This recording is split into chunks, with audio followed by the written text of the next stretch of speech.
I'm going to give you the hardest spelling test of your life. Are you ready? Are you ready, my friends? Well, thank you for joining me. Are you good at spelling? I wouldn't say I'm great, but I'm all right. So we're going to test your skills today. This spelling test only has 3 words, okay?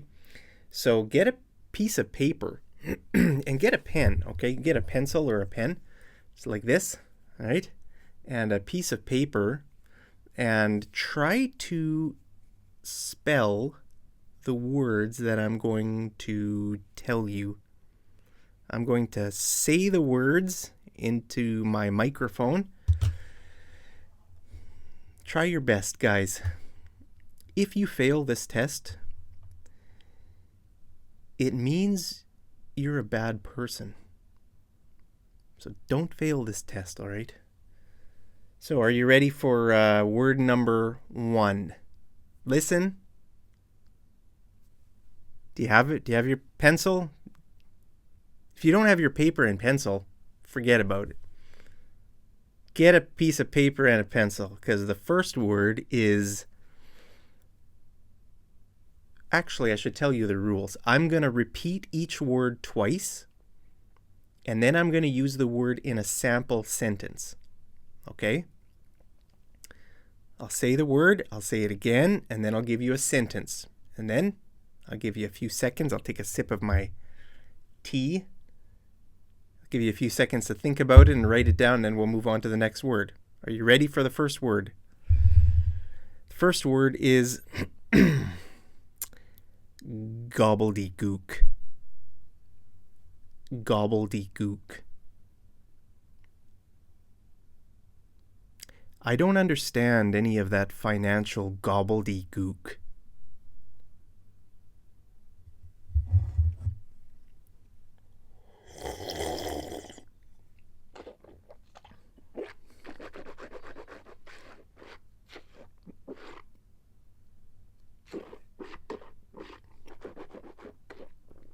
All right, are you ready for the next word? The next word is caulk. Caulk. I went to Home Depot to buy some caulk.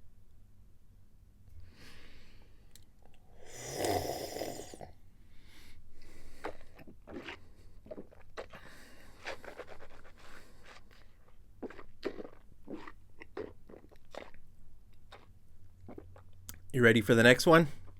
This is the last one. Chute. Chute. Houses in Europe often have a laundry chute.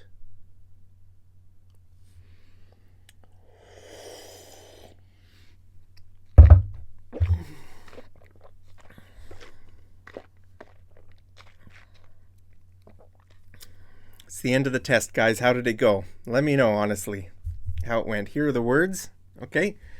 So, gobbledegook, caulk, and chute. Let me know. What was your score?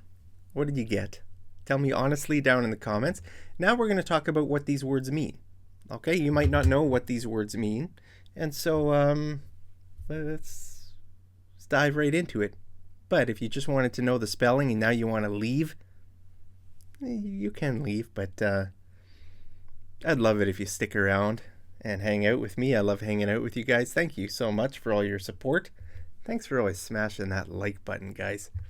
So, gobbledegook means language that is meaningless or unintelligible due to excessive use of technical terms. Another word is, you could say, is jargon. You know, have you ever heard someone talking? They're using words, but you don't understand what they're saying. It's all just gobbledegook. Gobbledegook.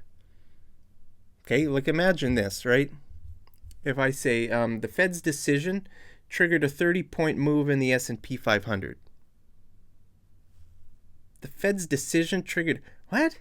The Fed? 30-point? What's that? S&P... You might know this has something to do with financial stuff. Maybe the stock market. You could say, I don't understand any of that financial gobbledegook. I don't understand any of that financial gobbledegook. Okay? Gobbledegook. Try to pronounce that. Can you say it right? Gobbledegook. Gobbledegook. I love that word. It's a great word. All right. The next word is caulk. Okay. It's a waterproof filler and sealant.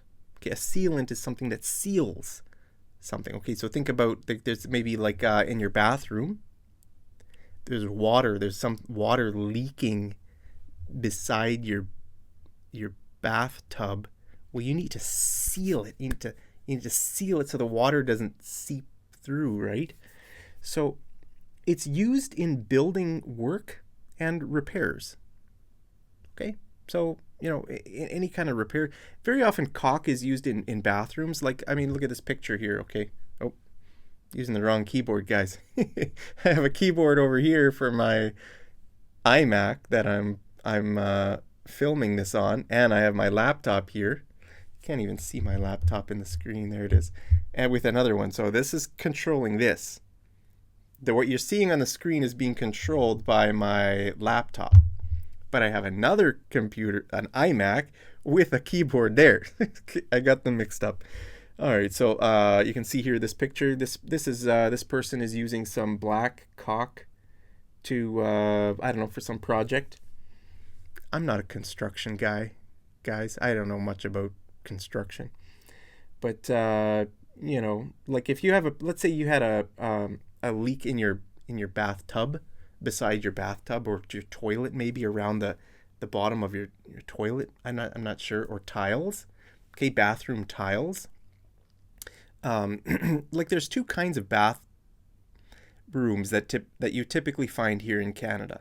You either have like a pre-made, like kind of like a one-piece, I think it's called, like a one-piece unit with like a bathtub, and you've got the side of the bathtub and it goes like up over top too.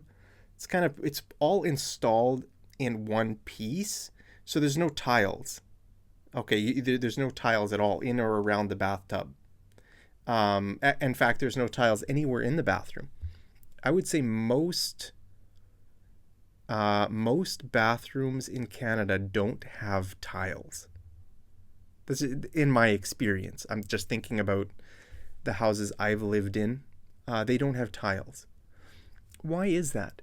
It's because the bathrooms in Canada are considered dry rooms, which is a very different mindset. It's a different idea. It's a different culture than most of the world believes that bathrooms are a wet room. Okay, so you can spray water everywhere in your bathroom and it's going to be fine. Why? Because there are tiles around your bathroom, right? On like the walls, or maybe it's just concrete. Maybe it's just solid cement or whatever. Here in Canada, houses are made of wood. So the wall is drywall. Like I've never lived in a place in Canada that didn't have drywall. So the walls are just a very thin, like a fake wood kind of a material. And if you can literally just punch a hole very easily into the wall. So if you get mad here in Canada and you want to just punch a hole in the wall, it's very easy.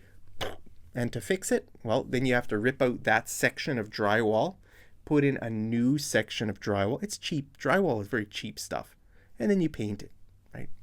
So, I mean, in countries like Asian countries, bathrooms are wet rooms, and you might have the toilet and the shower all in one little room, right? But here, the toilet, everything is wood. The floor, So that's why it's very common to buy these one-piece units.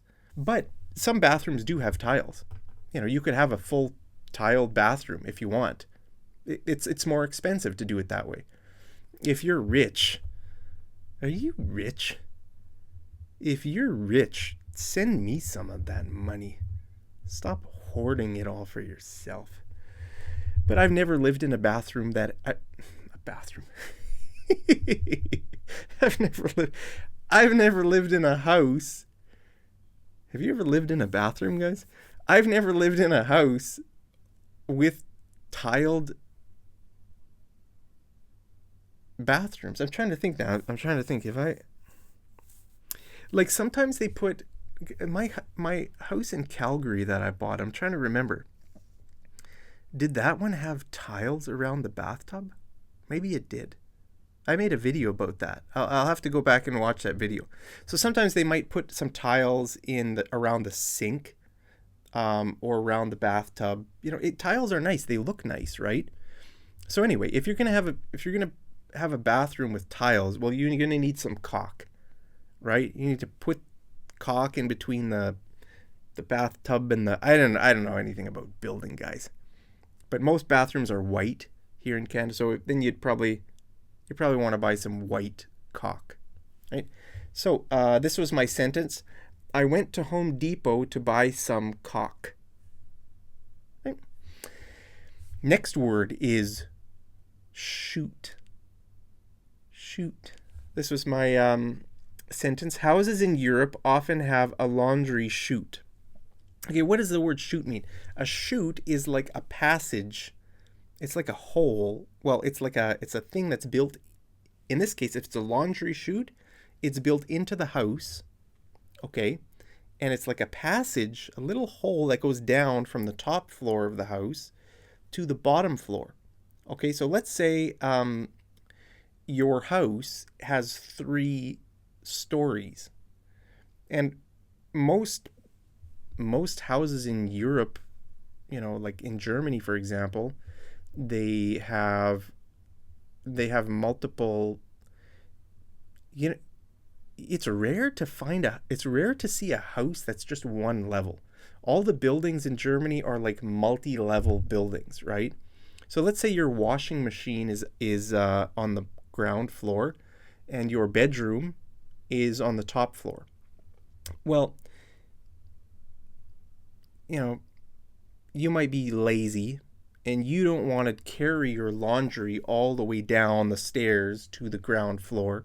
So you're just going to open up the little hatch and you're going to throw your clothes, your dirty laundry into, it's like a hole in the wall, and it's a hole that goes straight down to the laundry room. Have you ever lived in a place with a laundry chute? I don't think I have. In Canada, it's very rare. Laundry chutes are very rare. Okay, but some buildings might have them. And so you open that little door thing you'll see in your wall, there's like a little door. You could call that like a hatch or a flap, maybe and you open that and you put your clothes, your dirty laundry into there, and then your clothes fall all the way down to the laundry room. Okay, this is called a laundry chute. Would you like to have a laundry chute in your house? It might be kind of nice, but I don't know. It might be kind of useless, right? Because why can't you just carry your clothes downstairs? Get like a laundry basket and just carry your basket down the stairs. I don't know. So let me know. Do you have a laundry chute in your house? So the word chute, if just think about like a chimney, okay? Santa Claus, when Santa Claus is gonna bring you presents. Santa never brings me any presents, guys. Anyway, if Santa Claus brings you presents, then a house, just a standalone kind of house here in Canada, sometimes has a chimney. It might have a chimney, okay? A chimney is that thing where the smoke, if your house has like a wooden fireplace, well, then the smoke has to go somewhere, right? So the smoke goes up through the chimney, out of the chimney. So Santa Claus comes down through the chimney chute, right? Through the chute down, and to give you your presents, right? So think about that. That idea. There's a hole, right? There's a hole in the house that goes down. You could call that a chute, a chimney chute. Anything that kind of Also, this word has another meaning. It can mean a parachute. Like if you jump out of a plane, you need to pull your chute.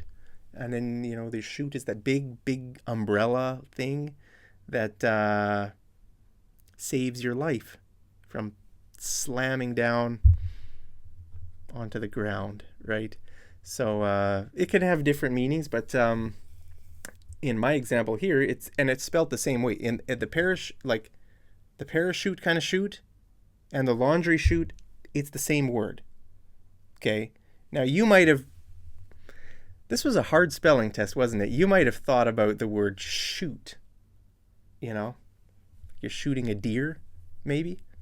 I don't know. So guys, that's it. That's a very simple spelling test. Let me know. Would you like more spelling tests like this in the future? Just easy, simple spelling tests. Would you like that? Let me know. I'll make more videos if you would like more spelling tests. So let's do some homework. Use the word gobbledegook in a sentence. Right? Use the word gobbledegook in a sentence. Well, guys, you like my mug? The world needs more Canada. So, guys, hope you're having a great day. As always, I love you so much. Hope you're staying safe, healthy, and happy wherever you are. And as always, I'll see you over in the next episode of Mad English TV. Take care.